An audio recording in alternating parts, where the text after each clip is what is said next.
Hi, everyone. I just wanted to do an overview of how the Truman Doctrine impacted Latin America. So that is the essential question. And so first, I just wanted to go over what containment was. So containment is the American foreign policy strategy during the Cold War. Now, we saw it start with George Kennan's long telegram in 1946, and now we're going to see the containment strategy applied to Latin America. And America is going to try to get Latin American allies to prevent Latin America from becoming communist. That's going to be a major objective of the United States.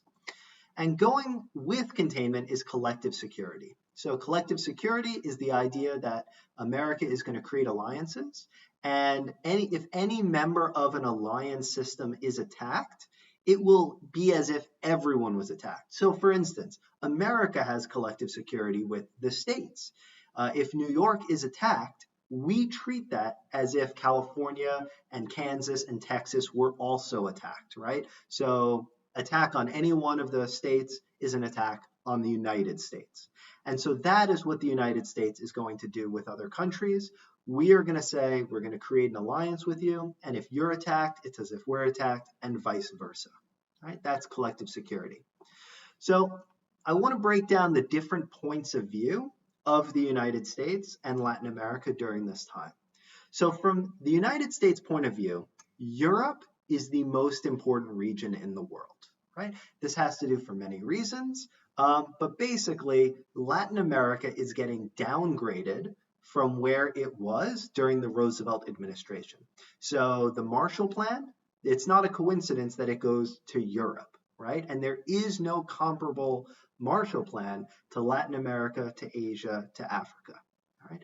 The second is the United States feels that this Cold War is an existential threat to the United States, that containing the Soviet Union is the overarching strategy of the United States, and everything else is secondary. So what we're going to see with Latin America is going to want funds for economic development, and from the United States point of view, we would like military cooperation, but we don't really want to spend a lot of money on Latin American economic development. And from Latin America's point of view, economic development is the real threat. Economic development is what they want, right? Poverty is the real threat to Latin America. And so what they'd like is to extract as many resources from the United States as possible in return for whatever military commitments they're going to make. Right? So it's very important to understand the American relationship to Latin America in seeing that their interests are not perfectly aligned. All right? And we see this at the Rio conference. Right? So the Rio Treaty creates this idea of collective security for the Americas. An attack on one nation is an attack on all. And it sets in place a 2/3 requirement to agree on collective action. So if something happens in one of the countries, then you need 2/3 of them to agree to do something against that. All right. So America thinks that this conference goes fantastically, right? It gets the collective security that it wants. It gets the military cooperation.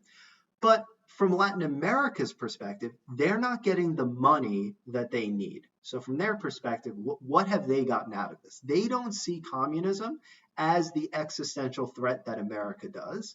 And so here they're giving America a lot of what America wants, and from their perspective, they're not getting a lot in return. Right? George Marshall, who's the Secretary of State, who is the person who did the Marshall Plan in Europe, this is who it's named after, made it clear that Europe takes priority over Latin America. And if you're Latin America, you're not feeling great about that. All right. That brings us to the Organization of American States. So this is going to be an organization that's involved in hemispheric consultation and military strategy. So it's what the United States wants. It's the hemisphere working together in an anti-communist direction that's led by the United States. All right. But look at what is included in the organization, in a founding document.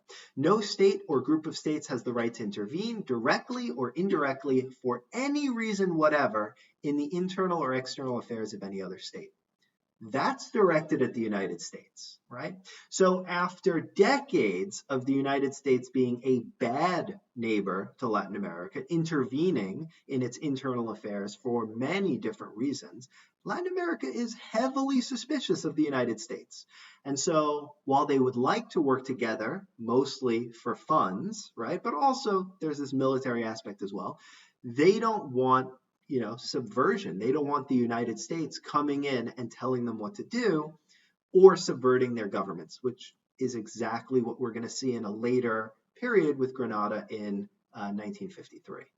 All right. And then Economic Commission for Latin America. This is interesting. So basically the United Nations criticized the Truman administration for insufficient economic support to Latin America, that America isn't giving enough money. And the reason that it figures Latin America is so poor is because of its role in the global trading system. So the Latin America is a developing region, which means it mostly is producing agricultural products and selling them on the world market and importing manufactured goods. So according to this theory, the only way for Latin America to catch up is going to be for it to industrialize. And where is the United States with the aid, with the technical assistance, with all of this other stuff that it has been supplying to Europe? Why isn't it supplying to Latin America? All right. So let's take a quick step back to look at the big picture. What is America doing in Latin America? Well, the United States clearly sees Europe as a priority, and it sees the confrontation, containment strategy with the Soviet Union as definitely the most important thing. So it has to make choices. And so it's choosing to put its funds in Europe, and it's choosing to not aid Latin America with economic development, which is something that America has really never done that well before, right? Historically, the only type of development America has promoted has been with private companies, usually not with federal funds, right? And Latin America, deeply suspicious of its northern neighbor or its northern colossus. It doesn't have a great historical relationship with America, but it needs the funds that only the United States can provide, and it's trying to navigate how much military assistance and cooperation can we give to the United States in return for financial aid. And in the early part of the Cold War, Latin America does not feel like the United States is doing enough.